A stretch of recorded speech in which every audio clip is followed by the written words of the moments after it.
Petite capsule spéciale pour le mois d'août. C'est un mois particulier, placé sous le signe du feu. Les personnes qui sont nées en août sont sous le signe du lion. Et particulièrement en ce moment, bon, vous allez me dire aussi, il fait très chaud, on est dans le feu. Alors, c'est une super occasion pour surfer sur ces vagues de feu.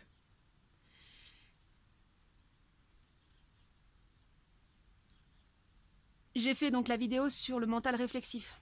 Le problème de la réflexion, c'est le fait de réfléchir. À partir du moment où on réfléchit, on se coupe de l'instantané. Là, c'est la version courte que je vous fais. C'est aussi simple que ça. Et plus on se coupe de l'instantané, plus on se crée des bulles d'irréalité avec nos projections mentales devant la vraie réalité, et plus on s'auto-tue, on s'auto-endort, on se transforme en zombie, ok? Et plus on se laisse magnétiser par l'inconscient. Le verbe créateur, la parole vibratoire, le feu intérieur, c'est quoi? C'est ce qui sert à venir électrifier, électrocuter l'inconscient et le magnétisme. Donc, surfer sur... Mais il est en train de me bouffer les pieds. Surfer sur ces vagues de feu, c'est se servir de ces énergies en ce moment, qui sont cosmiques. Alors là, je fais pas de... Il y a des astrologues qui sont branchés, des astrologues dans le domaine de l'astrologie évolutive qui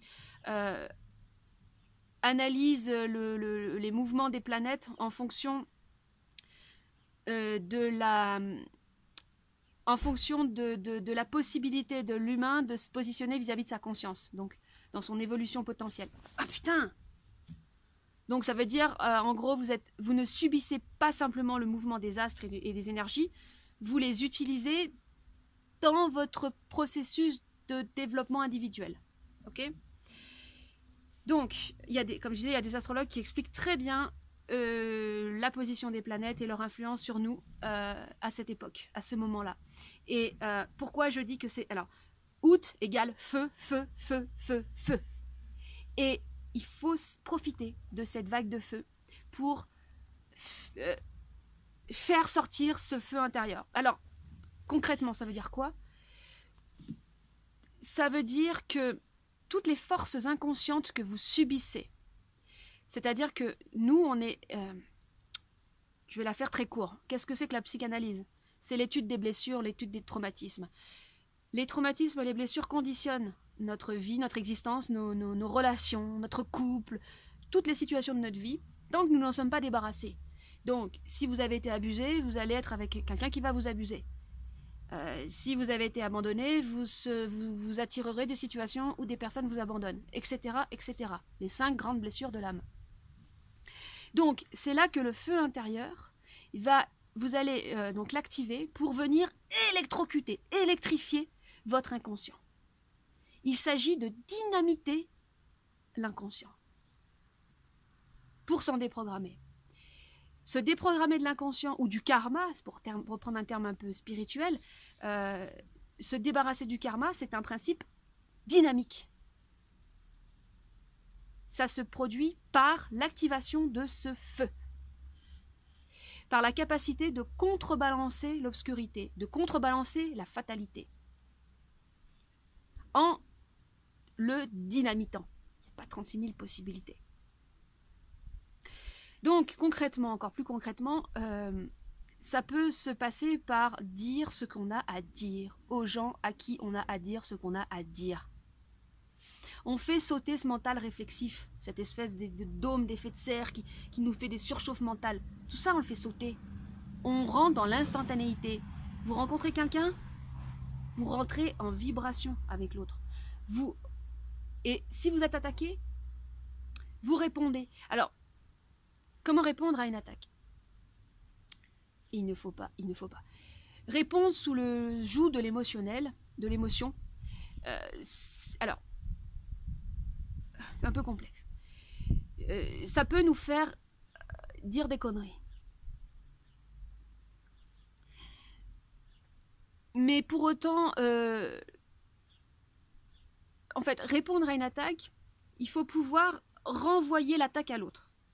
Utiliser sa force pour lui la renvoyer en y rajoutant de l'électricité, donc en y rajoutant de l'intelligence, donc en lui montrant quelque chose. Chla, paf, reprends-toi ça dans la gueule et regarde, je te montre. Plus vous arrivez à faire ça, schlac, plus vous êtes vivant. Donc, c'est pas quelqu'un vous attaque, c'est pas de lui répondre espèce d'ordure, t'es vraiment un con, t'es vraiment une merde, mais c'est pas possible. Même si c'est bien au moins de faire sortir ça, d'exprimer. Parce que y a rien de pire que de contenir, que de garder, et puis de s'auto-flageller, de s'auto-détruire de l'intérieur. Ça, c'est pas bon du tout. Donc, si ça doit sortir comme ça, eh bien que ça sorte comme ça. Mais le mieux, c'est d'avoir une colère froide. La colère froide, en fait, c'est ça le feu. Le feu intérieur, c'est la colère froide. C'est-à-dire que c'est les éclairs, c'est le feu que vous dirigez contre l'inconscient, mais c'est fait de manière intelligente. La colère froide, c'est une colère qui est dirigée contre l'inconscient de manière intelligente, pour la dynamiter, pour l'exploser. Et ça va être ça le mois d'août, ça va être le feu. Donc soit vous êtes totalement dans l'inconscient et vous subissez les énergies de feu et vous vous prenez la tête, vous engueulez avec tout le monde, vous êtes vidé de votre énergie, vous comprenez rien à ce qui vous arrive. Soit vous anticipez et vous prenez la vague intelligemment. Voilà. Donc, techniquement, ça veut dire que quand vous subissez une attaque ou vous vivez une confrontation, premier réflexe, c'est retrait. C'est-à-dire, je le prends, je fais un léger mouvement de recul. Le mouvement de recul, c'est pour créer une neutralité, en fait, en soi-même. C'est retrait, point zéro, schlac. Ensuite, vous faites chauffer en vous comment dire, le principe de la fermentation. Vous faites fermenter en vous le feu qui va être un mélange de colère et d'intelligence. C'est-à-dire que vous allez vous connecter à votre instantanéité pour appeler l'intelligence, c'est-à-dire la meilleure façon de répondre à l'autre. Et quelle est la meilleure façon de répondre à l'autre quand vous vous faites attaquer? C'est de lui répondre par un effet miroir. Vous retournez le truc de telle manière qu'il va se reprendre, plaque le truc dans la tronche. Retour à l'envoyeur. Et en plus de ça, vous lui montrez, parce que l'effet miroir c'est l'intelligence, vous lui montrez ce qu'il a fait. Schlac. Et après, disparition. Vous n'existez plus. Vous n'êtes plus dans l'histoire. Vous avez fait ce que vous avez à faire, vous avez agi, schlac, il n'y a plus personne. C'est ça l'éclair. Schlac, il arrive, il n'y en a plus après. Faut pas rentrer dans des discussions, oui, mais alors là, tu comprends, tu as fait ci, utiliser la culpabilité, culpabiliser l'autre, rentrer dans des conversations à n'en plus finir, engluantes, parce qu'après, il y a la surchauffe, ça s'énerve, et après, c'est tout le monde qui crie, tout le monde qui part en couille, c'est n'importe quoi. Le feu, le mois d'août, les éclairs, électrocuter son inconscient, se déprogrammer de cette masse collante, engluante, magnétique de l'inconscient, pour être tout neuf à la rentrée. Parce qu'à la rentrée, ça va secouer.